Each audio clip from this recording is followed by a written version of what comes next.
Hello YouTube, and welcome to this video. This is the third update video that I am doing on my BigDelta 3D printer. And as you may be able to tell, it's pretty big. I can't fit it all into frame without it being obscured by my bed in my apartment. And I don't fit in the frame next to it if I want to get all of the printer in.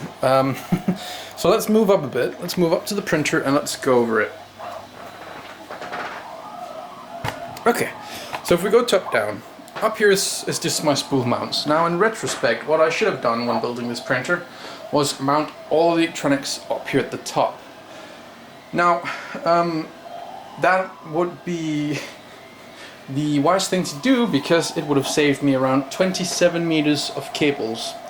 And the reason it would save me 27 meters of cables is because I am running, if you look down here, I have the electronics in the bottom, so I'm running cables up those vertical beams all the way up to the top, and then you might be able to see it over here, and then back down again to the effector. Now that's 3 meters per cable, and then you can do the math and figure out how many cables I'm running. I'm running 4 for the extruder, I'm running 1 for the hot end, which is well, what would that be? That would be, yeah, I'm running 4 for the extruder motor, for the stepper motor. Let's just point the camera down there. That would be 4 stepper motor wires. It would be a 24 volt, and then it would be a hot end low switched. It would be 2 for the thermistor. It would be a fan switched. It would be a 12 volt, and it would be a ground. I might have missed some, I might not have. It's not too important. Anyways, so the specs of the printer, if we go over those quickly, it's 1.5 meters tall, it's a Delta, the max set height is 860 millimeters, but because it's a Delta, the max usable print area it doesn't taper in like this, but it does like a complicated taper in.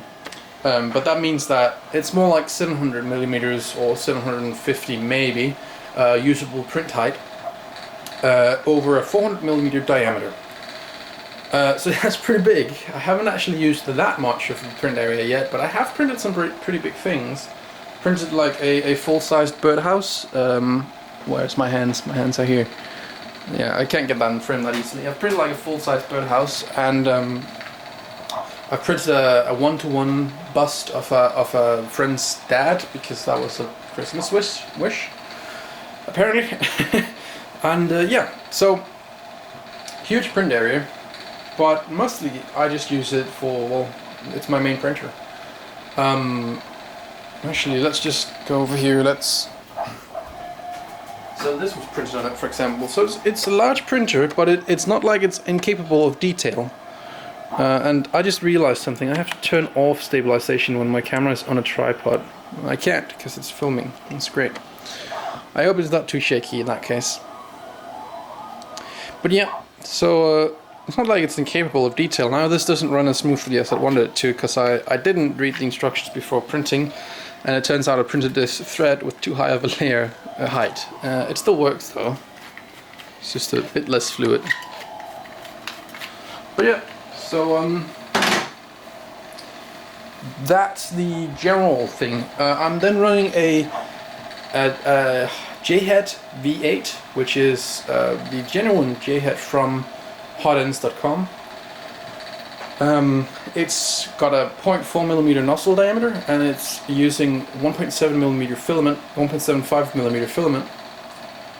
The whole printer runs off of 24 volts for the heaters and stepper motors, and it is using, well, of course it has 5 volts for the control logic and stuff, but that 5 volt rail is always on. The 24 volt rail is controlled by the 3D printer with a relay. And that means that basically the relay cuts off 230 volts to the 24 volt power supply. So there's not even any 24 volt present at all when it shuts off. There's no, like, yeah, so that's not present. So that's what I do for safety. The 3D printer is running on a Smoothie board V1.0. 4XC, so that's 4 stepper drivers assembled, because that's what I could get. The main the host for the 3D printer is a Raspberry Pi 3 running Octoprint and connected to my Wi-Fi because my apartment isn't that large. So if I like scan to the left here, that's the printer right there. My access point is over there on the wall. That's what you can see right there.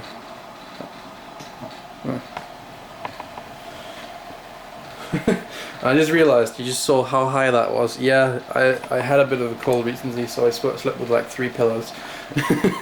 But yeah, so what more spec wise, I'm running, so the power supply is a Meanwell LRS 350-24, well, LRS-350-24. That's a 350 watt 24 volt power supply, and that was because initially I was considering to have a hot pluggable heated bed like this one here. Actually, I'll just put it here and I will turn off. But I since found that I don't really need it because I'm never really printing ABS, and all the rest of the filaments I use, which is PLA, TPU and PETG, sticks just fine to my cold glue covered glass bed.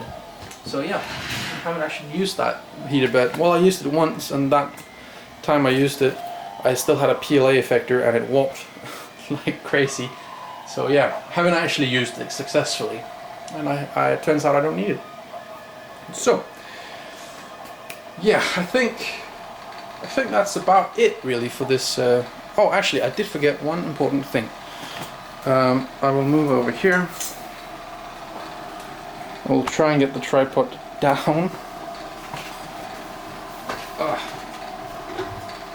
Not too much space in this apartment as is, and then when you have to lug a tripod around, it gets even harder.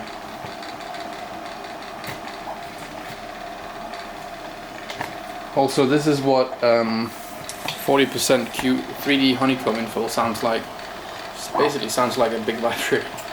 But yeah, so what I want to focus on here is the extruder. Now this is a flying extruder of, well, okay, so the entire printer is designed by Thews, T-H-E-W-S, and I will link to the entire GitHub for this printer. But yeah, so the hot end, well, the extruder here is also designed by Thews. I have made a slight modification to it in that instead of having a spring that pushes on this side, I have incorporated a spring that pulls, because I had a hard time finding strong enough springs for pushing, but I did have some pretty high tension springs instead that I could use.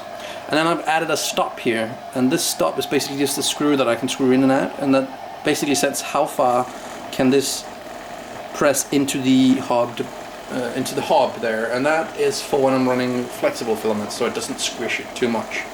Speaking of which, the reason I can run flexibles on this setup, because you might notice it has 200mm of Bowden at 1.75mm, is that the extruder idler is actually this. This is inside of this arm here. So inside of this arm sits a stainless steel capillary tube, 3mm outer diameter. Come on camera, you can do it. Telling me it's not focused. Like it has like green squares when it's convinced it's focused. So there we go. 3mm outer diameter, 2mm inner diameter capillary tube, which I took to the local hackerspace, and then I milled out a 10mm slot here. This is 40mm all in all. Well, it should be. Yeah. So, and then basically this sits in the arm, and the filament runs through this, and then this is pushed up against the hob bolt, and then this bit here works as the idler as well. This also means that the filament path is entirely constrained, except for just this tiny bit here where the hob is actually pushing it in anyways, and that means it's pretty much entirely constrained, and that works great for flexible filaments. So yeah,